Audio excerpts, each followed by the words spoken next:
Over caution. Some people never will have much. They're too cautious. Now, you can also be too reckless, but you can also be too cautious. This is called the timid approach to life. And my caution was always the risk. Risk used to drive me right up the wall. I used to say, what if this happens? It's called the language of the poor.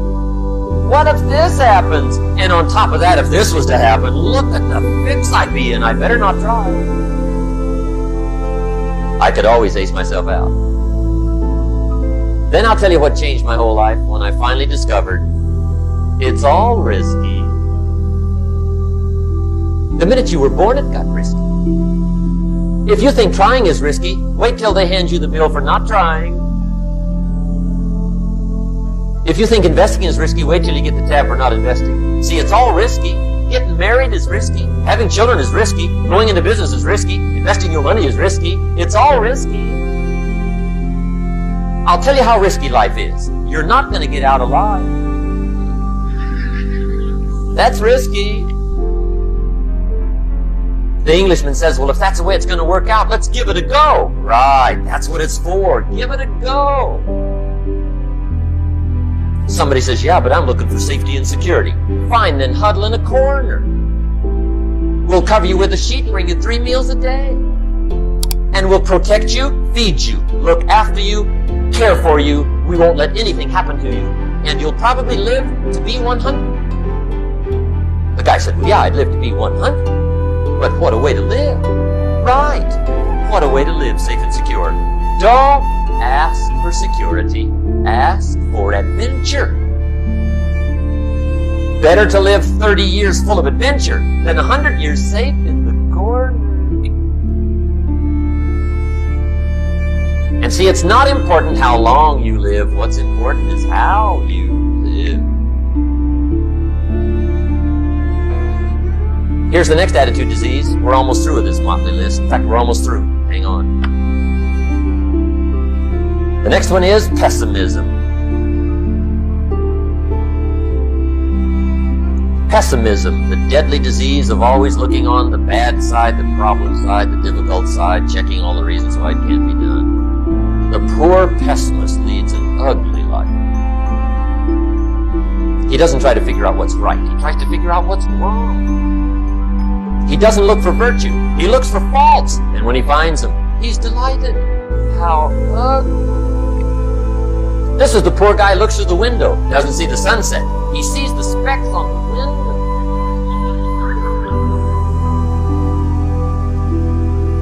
And this is the poor guy, right, who rushes up, takes such leave of his senses. This guy rushes up and he says, I've got 5 good reasons why it won't work.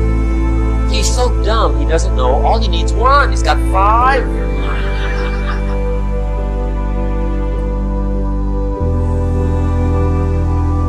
To the pessimist, the glass is always half empty. To the optimist, the glass is half full. Why would the same measure affect people 2 different ways? Answer, it all depends on how you look at it. Our lives are mostly affected by the way we think things are, not the way they are. The way we think they are affects us most. There's a subject we don't have time to get into tonight called better thinking habits.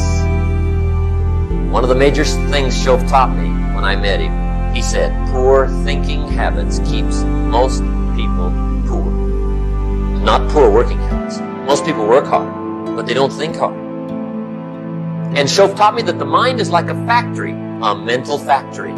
And whatever you think about all day long pours ingredients into this mental factory. And that's what builds the economic, social, financial fabric of your life. He quoted me a Bible phrase that says, as you think, so you become. How awesome. When he talked about poor thinking habits, he had me. I used to start the day reading the morning newspaper. I mean, you can believe that or not. I'd get a cup of coffee and read the paper. I'd load up on wars and riots and murders and stabbings and killings, bank robberies and muggings and car wrecks and tragedies. I'd even read the back pages. I seem to like that stuff for some weird reason. I'd load up on all that, and then I'd start the day. You can imagine the kind of days I used to have. You walk around on your financial knees. They call you economic peewee.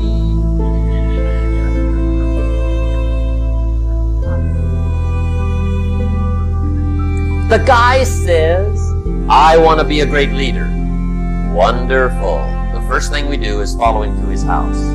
When we get there, we walk in and check his library, number one. Somebody says, well, why check his library? The reason is because what a man reads pours massive ingredients into his mental factory, and the fabric of his life is built from those ingredients. You would not believe what some people have got in their house to read. You would not believe. One of the best dressed up words I know for a lot of it is trash. Can you imagine dumping a barrel of trash into this mental factory every day and coming out with a rich, dynamic, positive life? It can't be done. You might as well try making a cake with cement. The kids back in Danbury, Connecticut, high school, they're asking me questions one day. I'm talking to the kids. Kids got good questions these days. One of them said to me, Mr. Rohn, how do you build the good life? I said, it's simple. It's not easy, but it's simple. Here's how you build anything. Select the right ingredients, keep out the wrong ingredients, and it starts with thought. Everything starts with thought. So you must be wise and careful what you think about, because that starts everything. You got to be wise and careful. I asked the kids, what would happen if somebody dropped sugar in my coffee? They said, well, you'd be okay. I said, what if somebody dropped strychnine in my coffee? They said, well, you'd be dead. I said, correct. Lesson 1. Life is both sugar and strychnine. You gotta be careful. I said, what if my worst enemy drops in the sugar? They said, will you be okay? I said, what if my best friend, even by accident, drops in the strychnine? They said, well, you'd be dead. I said, correct. Lesson 2. Watch your call.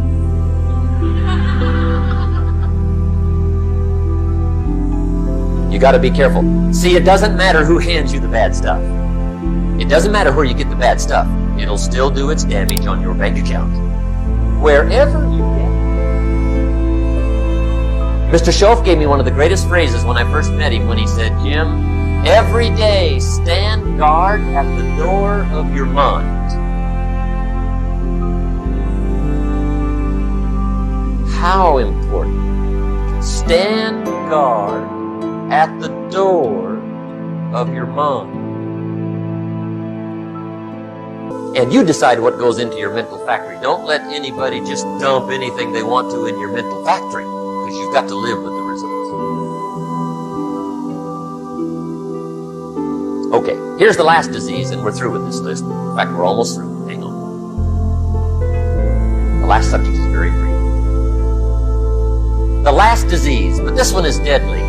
Engage in this one, indulge in it even slightly, and you might as well forget the future, because it's going to forget you. Complaining, crying, whining, griping. A Bible word called murmuring. See, that'll ace your future.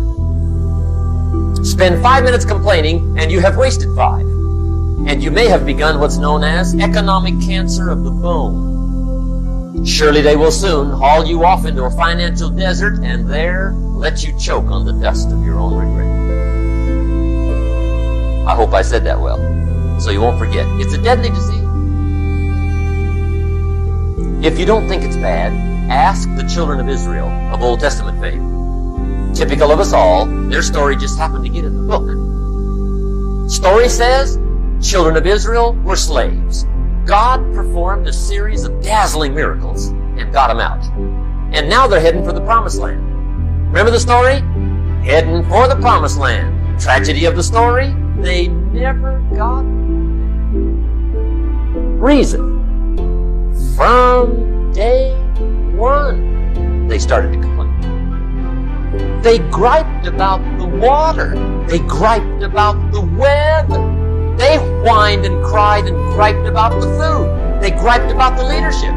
They whined and cried because it was too far, too cold, too hot, too difficult, too miserable. I mean, they whined and cried for years. Finally, God said, I've had it, trip canceled. Or something like that. The story says they died in the desert, never got the promise.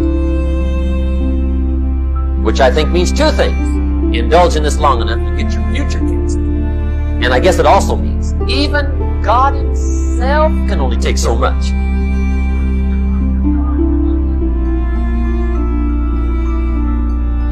Okay. Just be on the lookout of the things that can destroy all the good you started. The war is on. And this evening, tomorrow, mentally, personally, socially, economically, you got to make sure you're winning the war. And this is part of it.